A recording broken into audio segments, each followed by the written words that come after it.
Allahumma salli ala Muhammad wa ala ali Muhammad. Jemaah salat asar insyaallah yang sama-sama harapkan keridhaan dari Allah Subhanahu wa taala. Kembali kita memanjatkan puji syukur karena Allah Subhanahu wa taala masih memilih kita. Sampai dengan detik ini Allah Subhanahu wa taala masih berikan kita begitu banyak kenikmatan. Dan sebenarnya kenikmatan itu memang tidak bisa kita untuk membalas. Ya, jangankan untuk membalas, tapi kata Allah, ya wa in ta'udu ni'matallahi la tuzuha. Sekiranya engkau menghitung-hitung nikmat, kata Allah, la tuzuha, engkau tidak akan mampu untuk menghitungnya.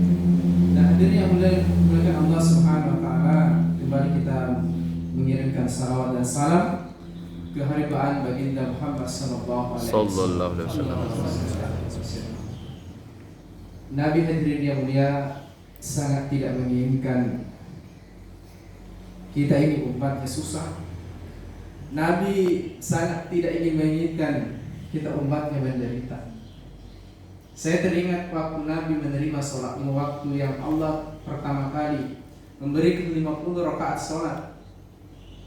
Sampai Rasulullah merasa umatnya sangat berat untuk bagaimana mengerjakan 50 sholat dalam sehari semalam, hingga asal Rasulullah dari sahabat Rasulullah akhirnya hanya 5 Pak yang kita kerjakan sehari semalam, hanya 5 saja. Ini pun mohon maaf masih banyak di antara saudara kita mungkin berat untuk melaksanakannya, mungkin bahkan kita mungkin sendiri kadang berat pada awalnya 50, tetapi Nabi kita sangat sayang kepada kita. Bahkan ketika Jibril mengabarkan kepada Nabi bahwa ada neraka yang diciptakan oleh Allah Subhanahu wa taala kepada kita. Dan ketika Jibril mengatakan bahwa akan ada umat Muhammad yang masuk dalam neraka, Rasulullah sampai pingsan. Coba Nabi kita pingsan ketika mengetahui ada umat yang akan masuk dalam neraka. 3 hari 3 malam Rasulullah tidak pernah bangkit dari sujudnya ketika tahu bahwa ternyata ada umat yang akan masuk dalam neraka. Hari ini mungkin kita santai-santai saja, ternyata nanti kita menangis.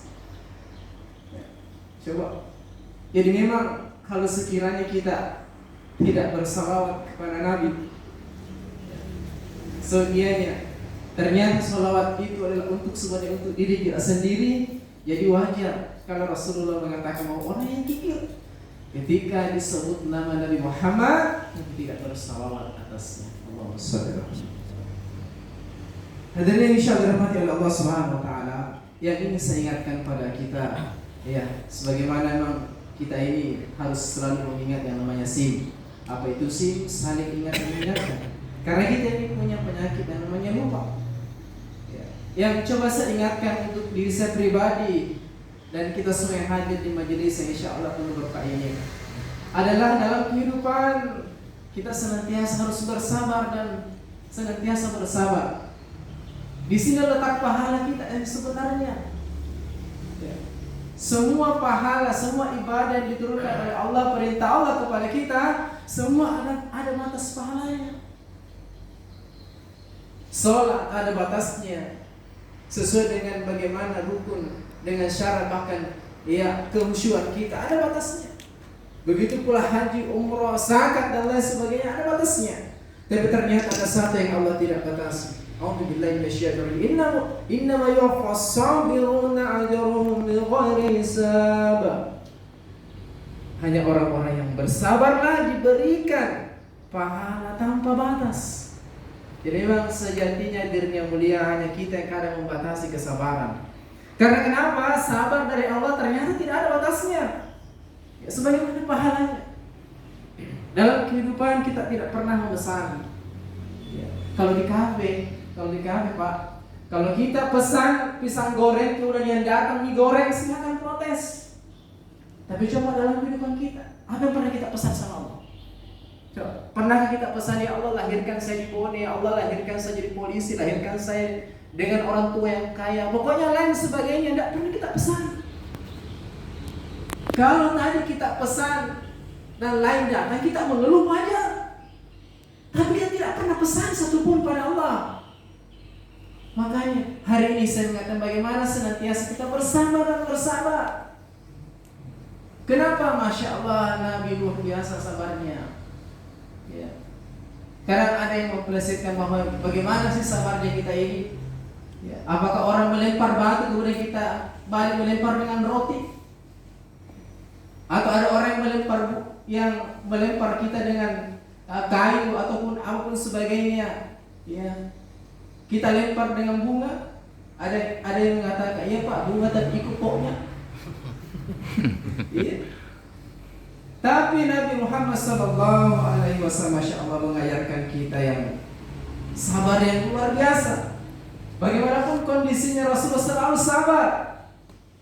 Bahkan bagaimana Pak kita sejarahnya bahwa Nabi ketika berdoa di Taif, ya, dilempari Pak, bukan dilempari hanya benjol, kan Rasulullah dilempar sampai berdarah. Ternyata masih sabar juga. Jadi kalau kita tidak belajar sabar, kita mau ikut yang mana? Jadi hari ini kalau kita banyak cobaan Pak, masih banyak orang lebih besar cobaannya daripada kita.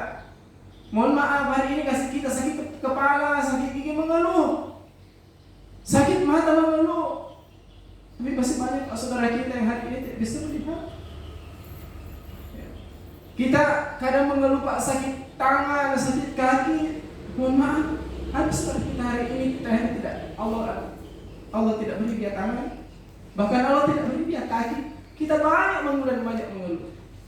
Makanya senantiasa dalam kehidupan kita harus senantiasa bersabar. Kenapa? Di situ sebenarnya pahala Pak. Ada orang berbuat buruk sama kita. Kalau kita katakan sampai kapan kita bersabar? Boleh kita marah, boleh. Tapi sabar itu pasti lebih baik. Pasti lebih baik. Ya. Kalau kita membalas Pak, apa bedanya kita dengan dia? Tapi kalau kita bersabar, kita diam-diam saja, kita banyak mengingat kepada Allah, banyak berzikir kepada Allah, Allah membalasnya. Kita tidak buat apa-apa, ternyata Allah yang balas, kita tenang. Tapi kalau kita yang balas, bisa jadi Pak kita yang berdosa juga. Tapi kalau Allah yang membalasnya, kan Allah tidak terima hambanya yang sayangi, ya diganggu ataupun dihina dan lain sebagainya. Ya. Maka kita tidak berbuat apa-apa, tapi Allah telah balas. Ya. Hadirin dirahmati Allah Subhanahu Wa Taala. Maka mari kita dalam kehidupan ini senantiasa ya selalu bersabar atas apa yang diberikan oleh Allah Subhanahu Wa Taala kepada kita jalani. Kalau Allah Subhanahu Wa Taala memberikan apa yang kita inginkan, Masya Allah, kita syukuri. Ya. Tapi ketika ada keinginan kita yang tidak dikabulkan oleh Allah Subhanahu Wa Taala, hendaknya kita bersabar. Insya Allah dengan bersabar memang akan menjadikan seseorang dekat dengan Allah, bukan dekat dengan Pak Bupati. Kalau orang dekat dengan Pak Bupati pasti senang. Ya, apalagi Pak Gubernur dekat. Ya, apalagi Pak Presiden lebih senang lagi. Tapi bagaimana kalau dia dekat dengan Allah Subhanahu Wa Taala? Tidak salah kalau ulama mengajarkan kepada kita yang sering kita dengarkan, yang sering kita baca, Innallaha ma'as sabirin. Allah sesungguhnya bersama dengan orang-orang yang sabar. Betapa luar biasanya kalau dengan pemimpin-pemimpin dunia kita dekat, ya. Kemudian kita bersama dengan pemimpin dunia begitu senang. Tetapi terlebih lagi kalau kita bersama dengan Allah Subhanahu Wa Taala. Mungkin demikian yang dapat sampaikan. Benarnya datangnya dari Allah, ada penghilangnya dari diri pribadi masih terus belajar. Subhanallah bihamdi, subhanakallahumma wa bihamdika, asyhadu an la ilaha illa anta, astaghfiruka wa atubu ilaik. Assalamualaikum warahmatullahi wabarakatuh. Waalaikumsalam warahmatullahi wabarakatuh.